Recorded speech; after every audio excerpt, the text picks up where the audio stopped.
Co-sign this $150K loan, my sister said, handing me a full business plan in a navy binder. I said no. 10 minutes later, my mom texted, "You've always been the selfish one." That night, I opened every account, Netflix, phone, Spotify, and started removing my name. By the next morning, I'd vanished from their lives. Financially, emotionally, completely. Jenna always had a flair for the dramatic, glitter, tantrums, declarations of reinvention, but the text I got from her that Thursday morning wasn't even theatrical. It was casual, like she was telling me she'd picked up oat milk instead of almond. "Hey, so I quit my job. It was toxic. I need a few months to reset. Figure out what I actually want to do. You've always been supportive, so I'm trusting you to spot me for a bit. Just until I find myself." That emoji felt like a slap. I sat at my desk rereading the message, my morning coffee cooling beside my keyboard. My inbox was already overflowing with end-of-quarter budget reviews, and here was my sister asking me to fund her sabbatical from reality like I was her bank/therapist. Normally, I'd sigh, rub my temples, and figure out how to make it work. I'd rearrange a few payments, cover her rent for a month or two, and maybe even throw in groceries. Again, that's the role I'd played since I was old enough to sign a check. But not this time. I typed 2 words, "Not my problem," then hit send. It was like stepping out of a burning building and only noticing how much smoke I'd inhaled once I hit fresh air. No guilt, no panic, just stillness. She didn't reply right away. I saw the 3 little dots pop up for a while, then disappear. A pause in our lifelong script. I guess I missed my cue. I stared at the ceiling of my apartment. Beige, cracked. The same one I'd lived in for 6 years because it was safe and affordable and helped me stretch the budget that had long included everyone else's emergencies. Something shifted. A silence I didn't know I needed. That night, I reopened an email I'd archived months ago. A job offer in Dublin. Longer hours, higher pressure, but a real step up. I hadn't accepted it because Jenna was dealing with stuff, and Mom needed help with her knee thing, and Dad's taxes were too confusing. But they weren't my reasons. They were just anchors I kept dragging behind me. I clicked reply. "I'm in. Let's talk start dates." No big announcement, no telling the family, just motion. For the first time, I felt something close to relief. The burden didn't fall away all at once. It peeled, slowly, like sunburned skin after too many years pretending the heat didn't sting.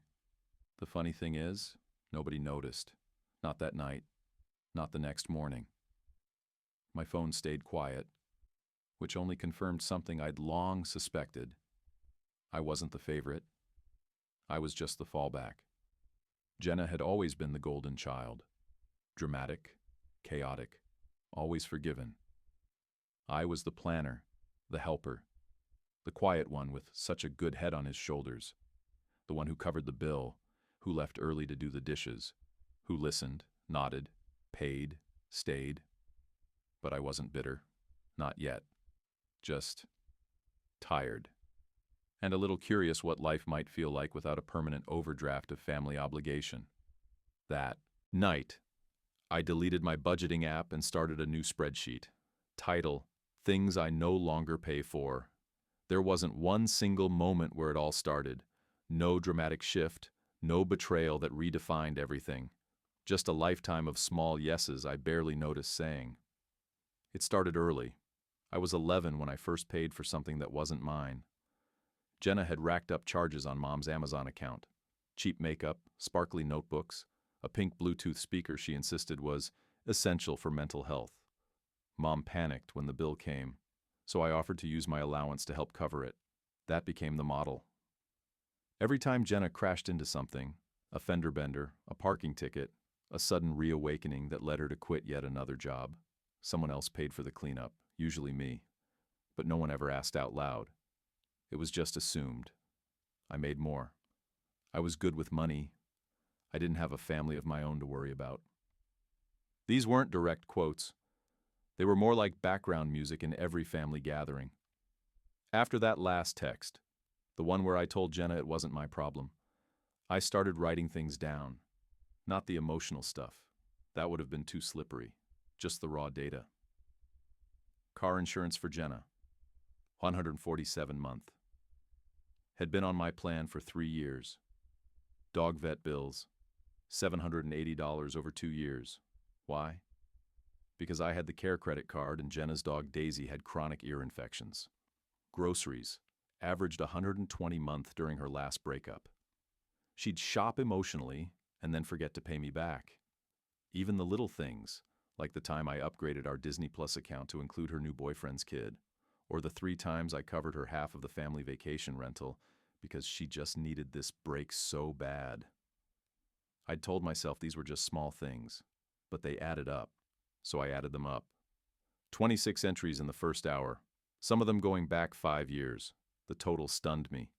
14,193.76.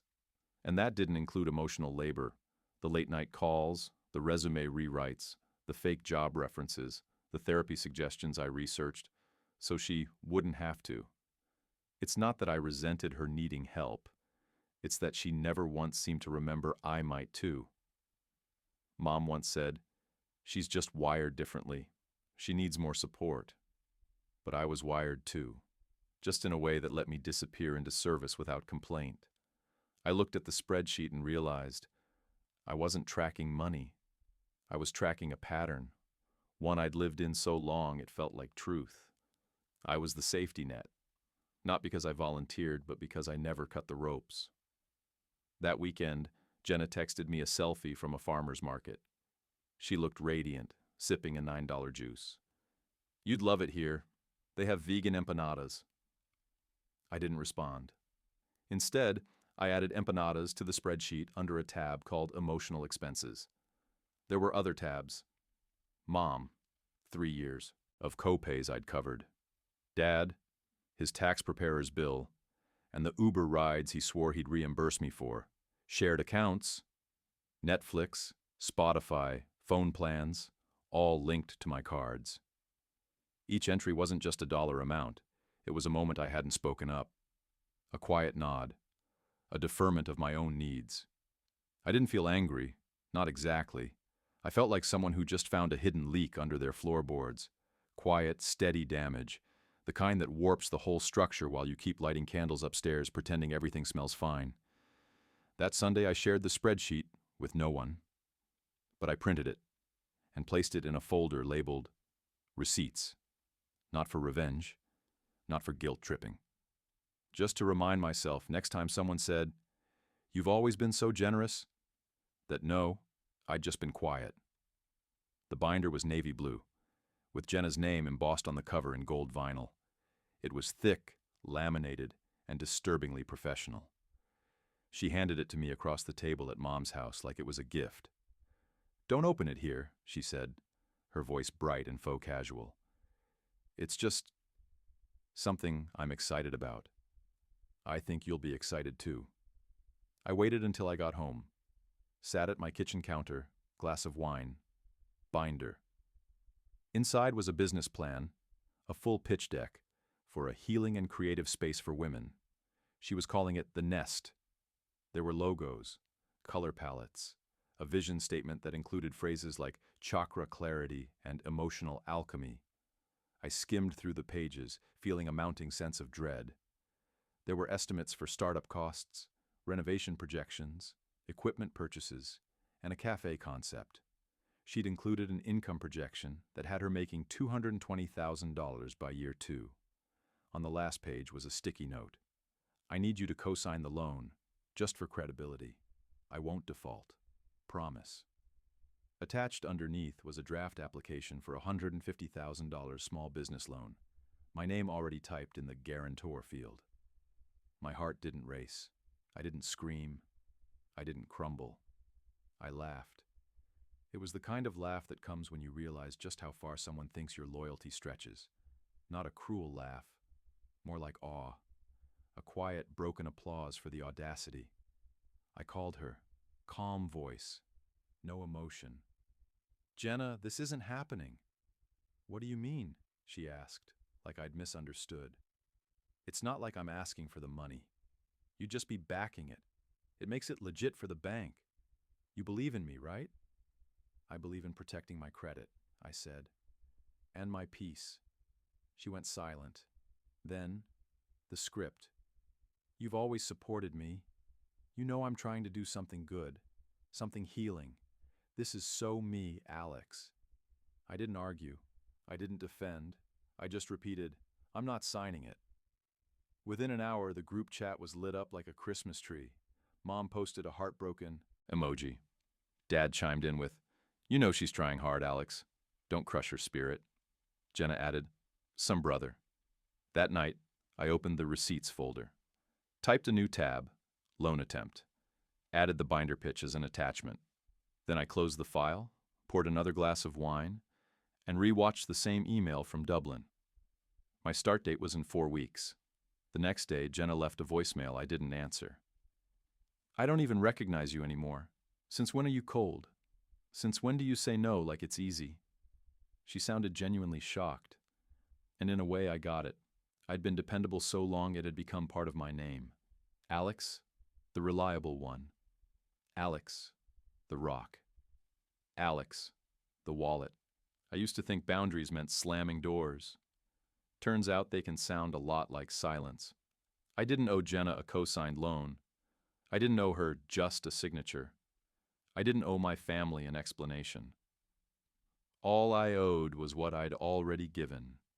Decades of cushion. This was me saying I wouldn't be the crash pad anymore. For once, I wouldn't carry the weight. I folded the binder shut, tucked it under a stack of recycling, and texted her 5 words, no, this isn't my role. Then I turned off my phone and slept better than I had in years. The shift wasn't subtle. It was loud, immediate, coordinated. Within 24 hours of refusing to co-sign the loan, I was removed from the family group chat, which, honestly, felt like a gift. But the messages found other ways in. Solo texts, late-night voicemails, carefully constructed guilt bombs disguised as concern. This isn't like you. You've always been the glue. She's your sister. You know she looks up to you, right? Mom posted a vague meme on Facebook that read, when the strong one finally walks away, the whole house crumbles. Jenna commented with a broken heart emoji. Caleb, her on-again, off-again boyfriend, added, good riddance to fake family. I wasn't tagged, but everyone knew who it was about. I didn't respond. Instead, I pulled up every shared account I'd been paying for and began quietly shutting them down. Netflix, canceled. Phone plan, separated. Spotify family plan, reverted to individual. Car insurance, removed her as a dependent. Apple family sharing, goodbye. Each click felt like snipping an invisible thread, not out of cruelty, out of necessity. I sent a final message to the family thread, even though I knew I was blocked by then. I've supported all of you for years. I don't regret helping, but I can't keep doing it. I'm leaving soon, and I won't be funding the search for Jenna's identity. I hope she finds what she's looking for, but I won't be the plan. I expected fury. Instead, there was silence. The dangerous kind. The quiet freeze-out that doesn't just punish you, but tries to erase you.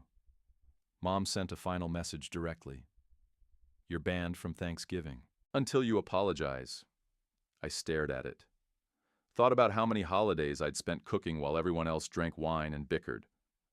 Thought about the time I covered the full cost of the turkey because Mom's card got declined and Dad forgot his wallet. So I replied, that's okay.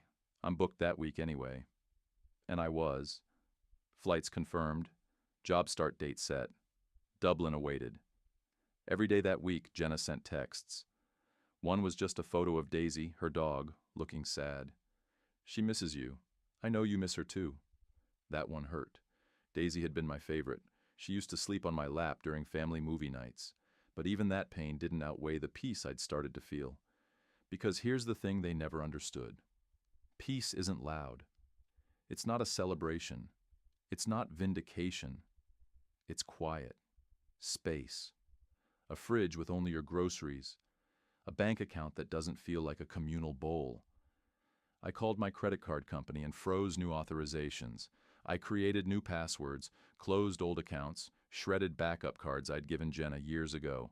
I wrote a final list titled Exit Steps: resign from fallback role, separate finances, release guilt, retain self-respect. Packing was easy. Most of my life fit into 2 suitcases and a laptop bag. I left behind only the things I'd never agreed to carry in the first place. On my last night before departure, I got one more message from Jenna. You're dead to me, just so you know. It didn't land like she wanted it to, because in a strange way she was right. The version of me who funded everyone else's survival, he was already gone. It's amazing how loud silence can be when it's deliberate. After I landed in Dublin, the first few days were disorienting in the best possible way. The air was damp, the lights soft, and the streets hummed with the kind of noise that didn't demand anything from me. No expectations, no one pulling at me with needs wrapped in sentiment. I didn't tell anyone I'd arrived safely.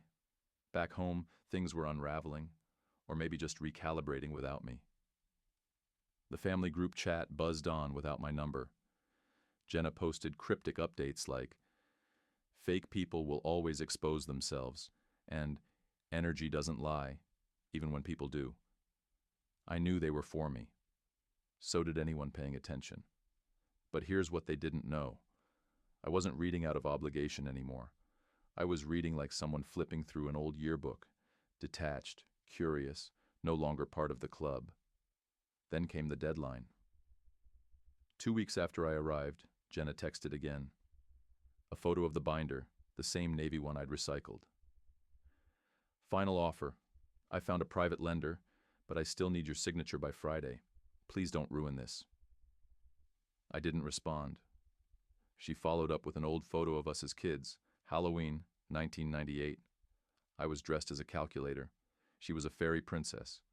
I'd paid for both costumes with saved-up birthday money. You've always been there. Please don't quit on me now. I stared at the screen for a long time. Then I replied with the same line I'd started using like a shield. I love you enough not to fund the search. Her response came fast. You're selfish, cold. You're not the brother I thought you were. Maybe not. The version of me she remembered was available on demand, held up the sky when others flailed, and never sent invoices. That guy was gone, buried under spreadsheets and years of soft-spoken resentment. What struck me most was that she still didn't get it. To her, I was withholding a favor. To me, I was reclaiming a life. Later that week, she tried one more tactic. A voice memo. Her voice cracked with manufactured sincerity. I'm just scared. Don't you ever get scared? I'm trying something real. You don't have to fund it. Just believe in it. It almost worked. That phrase, "Don't you ever get scared?" hit a part of me I hadn't let speak in years. Because yes, I was scared. Scared that without them needing me, I might not know who I was. But that was their script, not mine. My identity wasn't provider, not anymore. So I didn't reply. I saved the memo under a folder titled Emotional Collateral, and then I deleted our chat thread. That weekend I went to a local market, bought myself a small roasted chicken, and made dinner in my new apartment. Alone, peaceful. Paid for with my own money. Cooked in a space where no one asked for a piece before I even took a bite. Daisy's photo still sat in my camera roll. I didn't delete it. Some things didn't need to be erased to be left behind. I was building a life with no joint custody of my sanity. The cost, estrangement, blame, absence, the reward, space, quiet, ownership of every decision I made from here on out. I packed the binder in my mind and burned it one page at a time. I didn't fund the search, and I didn't regret it. The apartment in Dublin was small, but it was mine. No shared keys, no backup copies, just in case. No requests for transfers, logins, or emergency wires, just me. My name on the lease, my name on the bills, My name and no one else's. Mornings were quiet. I took my coffee black and sat by the window watching the city wake up. Cyclists, buses, the occasional dog walker. Life outside moved forward without me, and for once that felt like relief, not rejection. Work was demanding, but clean. Projects began and ended. Meetings had agendas. People said thank you. No drama, no guilt. Still, every few days I felt a tug. Not longing exactly. More like habit. I'd scroll through my bank app and instinctively check for any unauthorized charges, a leftover reflex from years of shared accounts and surprise transactions. But there was nothing. Just the reassuring blankness of solitude. Then came the alert. Your credit was checked by an unknown lender. I froze. Checked the details. A financial institution in California. Not one I'd ever interacted with. I knew exactly what it was. Jenna. She was trying to get that loan, still, and used my information. Or tried to. I called the bank, flagged the activity, and added a fraud alert to all 3 credit bureaus. It wasn't enough to press charges, but it was enough to remind me, some people don't respect your no until it's reinforced with steel. Later that day, I got a text. Are you happy? Just that. 4 words. No punctuation. No context. I stared at it for a long time. The kind of text designed not to ask, but to hook. A lure wrapped in soft concern. But it wasn't a question. It was bait. She wanted a window. A way back in. And for a second I nearly gave it to her. I almost typed a long message. Something gentle but firm. An explanation of boundaries, of self-worth, of love that doesn't equal sacrifice. But I didn't. I just answered, I can't fund the search. Then I blocked the number. That night, I started a new tradition. I called it Empty Box Day. It's a day where nothing arrives. No guilt, no bills, no favors, no fires to put out, no calls to return, no games of guess who needs help, just nothing. I lit a candle, read a book, cooked pasta for one, and felt something I hadn't in a very long time. Empty, in the best way. No pressure, no performance, no role to play. It wasn't joy. It wasn't even relief. It was space. And that was enough, because I wasn't looking to fill it anymore. I was just learning how to live in it.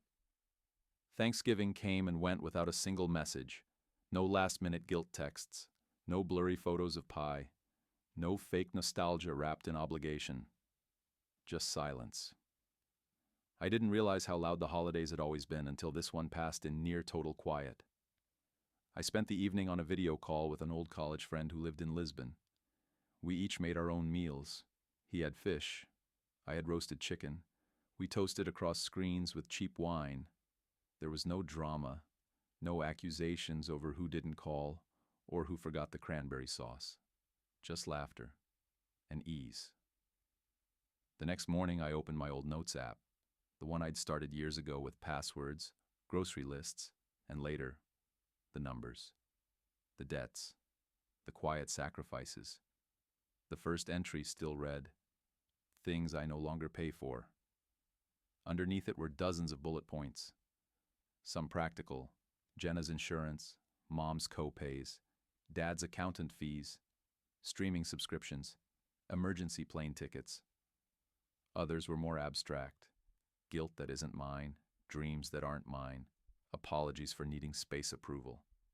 I never asked for but kept chasing. I hovered over the delete button, but I didn't press it. Instead, I added something new. New ledger debts. I don't owe your missed chances, your abandoned responsibilities, your borrowed confidence, your definitions of love that cost me everything. Policies I now follow. I don't owe access. Just because you miss the version of me that paid, I can love you without saving you. Peace isn't selfish. It's earned. Just because your family doesn't mean you get a line of credit on my life. I will not fund the search, but I hope you find yourself anyway. I read through it once, then twice. Not angry, not proud, just clear. I'd always thought closure would feel like a courtroom gavel, a final decision, a slammed door. But it didn't. It felt like setting down a bag I forgot I was carrying. It felt like not needing to check my phone every 5 minutes for the next fire. It felt like sitting in a quiet apartment, eating chicken, listening to music I chose, and realizing I don't miss the noise. I don't miss being needed that way. I don't miss who I had to be to keep everyone else standing. I love them. I do. But I will not pay for them anymore. Not with money. Not with time. Not with parts of myself I'll never get back. My last entry, typed slowly, deliberately, I will love you without paying for you. Then I closed the app. And finally the ledger was done.